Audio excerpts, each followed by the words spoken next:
Big boss Tamil season 9 குத்திட்டாங்க. சாண்ட்ராவையும் திவ்யாவையும் ஃபஸ்ட்டு பர்ஃபார்மர் ஜெயிலுக்கு அனுப்புகிறாங்க. லைக் பண்ணிட்டு வீடியோ பாருங்கள், கண்டிப்பாக சப்ஸ்கிரைப் பண்ணிட்டு வீடியோ பாருங்கள் ஃப்ரெண்ட்ஸ். என்னென்னா இந்த வாரம் வந்து எதுலேயுமே பங்கெடுத்துக்கலை, ஒழுங்காக சரியாக பண்ணலன்னு யாருன்னு கேட்குறாங்க. போட்டாங்க.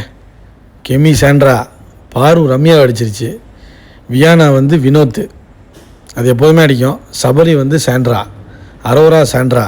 டேலண்ட் இருந்தும் வெளியில் யாருமே தெரியல இந்த டீமில். அது நடந்தது காரணமே சாண்ட்ரா தான், திவ்யா தான் அப்படிங்கிற மாதிரி விக்ரம் போட்டு அடிச்சிட்டான். பார்ட்டிசிபேஷனே இல்லை அப்படிங்கிற மாதிரி ஃபுல் அண்ட் ஃபுல்லு டார்கெட் பண்ணிட்டாங்க சாண்ட்ராவையும் திவ்யாவையும்.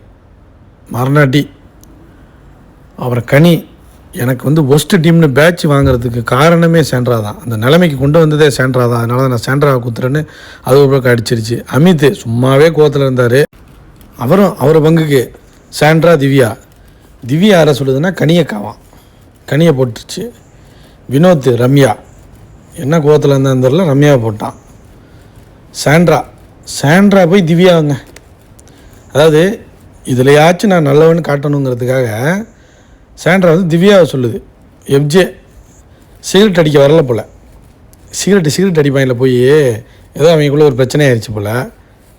நீ எஃப்ஜே வந்து திவ்யாவை போட்டான். பிரஜைன்னு நாங்கள் இப்படி தான் பண்ணுவோம், நீங்கள் எது வேணாலும் பண்ணிங்கடா, பண்ணி முடிஞ்சால் பாருங்கடா அப்படிங்கிற மாதிரி பண்ண மாதிரி இருந்துச்சு அப்படிங்கிற மாதிரி சாண்ட்ராவையும் திவ்யாவையும் போட்டார் போல். யார்? பிரஜைனிக்கே பிடிக்கலைங்க. பிரஜைனிக்கே வந்து இவங்க ஓவரா பண்ணுறாங்க தெரிஞ்சு போச்சு.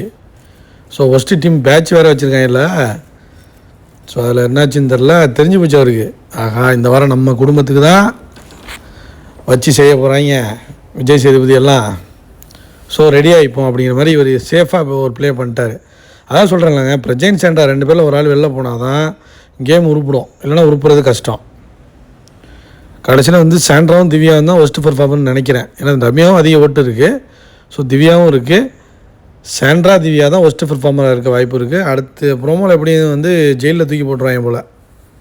ஏன்னா கொஞ்சம் ஓவராக பண்ணிட்டாங்க சாப்பாடு விஷயத்தில், கொடுக்க மாட்டேன்னு சொல்லி. ஆனால் இதுக்கு எல்லாத்துக்கும் மூல காரணமே விஜய் பார்வதி தான். பார்வதி எஸ்கேப் ஆச்சு பார்த்தீங்களா? பார்வதி அழகாக பிளானை போட்டு இவங்களை வீட்டுக்கு அனுப்பிடும் போல். இந்த கூட்டத்தை, ஒயில்கார்டு கூட்டத்தை வந்து வீட்டுக்கு அனுப்பாமல் விடாது போல். இருந்தாலும் சாண்ட்ரா கொஞ்சம் ஓவராக தான் பண்ணுது. ஆனால் எல்லாரையும் சாண்ட்ரான்னு பேச வச்சிருச்சு பார்த்தீங்களா? அதுவும் ஒரு வித ப்ளஸ்ஸு தான் சாண்ட்ராவுக்கு. எனக்கு தெரிஞ்சு பிரஜைனை தூக்கிட்டு சாண்ட்ரா மட்டும் வச்சுருப்பாங்க போல், இல்லைனா சாண்ட்ரா தூக்கிட்டு பிரஜைனை வச்சுருக்க வாய்ப்பு இருக்குது. ஆனால் பிரஜைனை ஆடவே மாட்டுறாரு. ஸோ பிரஜைனை தூக்கிட்டு சாண்ட்ரா வச்சுக்கிட்டால் இன்னும் கொஞ்சம் கேம் நல்லாயிருக்கும். வெயிட் பண்ணி பார்ப்போம் மக்களே. லைக் பண்ணுங்கள், ஷேர் பண்ணுங்கள், கண்டிப்பாக கமெண்ட் பண்ணுங்கள்.